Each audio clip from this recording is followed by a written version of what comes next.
ನೀವು ಯೋಚನೆ ಮಾಡಿದ್ದೀರಾ ಅಕ್ಷಯ ತೃತೀಯ ದಿನ ಇಂಡಿಯಾದಲ್ಲಿ ಗೋಲ್ಡ್ ಸೇಲ್ಸ್ ಯಾಕೆ ಸಡನ್ ಆಗಿ ಇಷ್ಟು ಜಾಸ್ತಿ ಆಗುತ್ತೆ? ಇದು ಜಸ್ಟ್ ಟ್ರೆಡಿಷನ್ ಇಲ್ಲ ಒಂದು ಸ್ಮಾರ್ಟ್ ಇನ್ವೆಸ್ಟ್ಮೆಂಟ್ ಸ್ಟ್ರಾಟಜಿ ಕೂಡ. ಅಕ್ಷಯ ತೃತೀಯ ಏಪ್ರಿಲ್ ಅಥವಾ ಮೇ ಮಂತ್ ಅಲ್ಲಿ ಬರುವ ಫೆಸ್ಟಿವಲ್.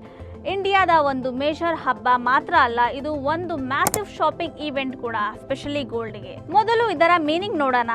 ಅಕ್ಷಯ ಅಂದ್ರೆ ಯಾವಾಗಲೂ ಕಡಿಮೆ ಆಗದೆ ಇರೋದು ಅಥವಾ ನೆವರ್ ಡಿಮಿನಿಷಿಂಗ್. ಈ ಬಿಲೀಫ್ ಪ್ರಕಾರ ಈ ದಿನ ಏನೇ ಖರೀದಿ ಮಾಡಿದ್ರು ಸ್ಪೆಷಲಿ ಗೋಲ್ಡ್ ಅದು ಇನ್ಕ್ರೀಸ್ ಆಗುತ್ತೆ ಮತ್ತು ಲಾಂಗ್ ಟರ್ಮ್ ಪ್ರಾಸ್ಪರಿಟಿ ತರುತ್ತೆ. ಇದೇ ಕಾರಣಕ್ಕೆ ಜನ ಈ ದಿನ ಗೋಲ್ಡ್ ಅನ್ನ ಜಸ್ಟ್ ಜ್ಯುವೆಲರಿ ಅಂತ ನೋಡಲ್ಲ, ಅದನ್ನ ಗುಡ್ ಲಕ್ ಮತ್ತು ವೆಲ್ತ್ ಸಿಂಬಲ್ ಅಂತ ಕನ್ಸಿಡರ್ ಮಾಡ್ತಾರೆ. ಗೋಲ್ಡ್ ಹಿಸ್ಟೋರಿಕಲಿ ಒಂದು ಸೇಫ್ ಇನ್ವೆಸ್ಟ್ಮೆಂಟ್ ಅಂತ ಕನ್ಸಿಡರ್ ಮಾಡ್ತಾರೆ. ಇನ್ಫ್ಲಮೇಷನ್ ಇರಲಿ ಅಥವಾ ಮಾರ್ಕೆಟ್ ಅನ್ಸರ್ಟನಿಟಿ ಇರಲಿ, ಗೋಲ್ಡ್ ವ್ಯಾಲ್ಯೂ ಟೈಮ್ ಜೊತೆ ಗ್ರೋ ಆಗುತ್ತೆ. ಇದೇ ಕಾರಣಕ್ಕೆ ಅಕ್ಷಯ ತೃತೀಯ ದಿನ ಜನ ಕಾಯಿನ್ಸ್, ಬ್ರಾಸ್ ಮತ್ತು ಜ್ಯುವೆಲರಿ ಖರೀದಿ ಮಾಡ್ತಾರೆ. ಕೆಲವರು ಟ್ರೆಡಿಷನ್ಸ್ಗೆ ಮತ್ತು ಕೆಲವರು ಲಾಂಗ್ ಟರ್ಮ್ ಇನ್ವೆಸ್ಟ್ಮೆಂಟ್ಗೆ.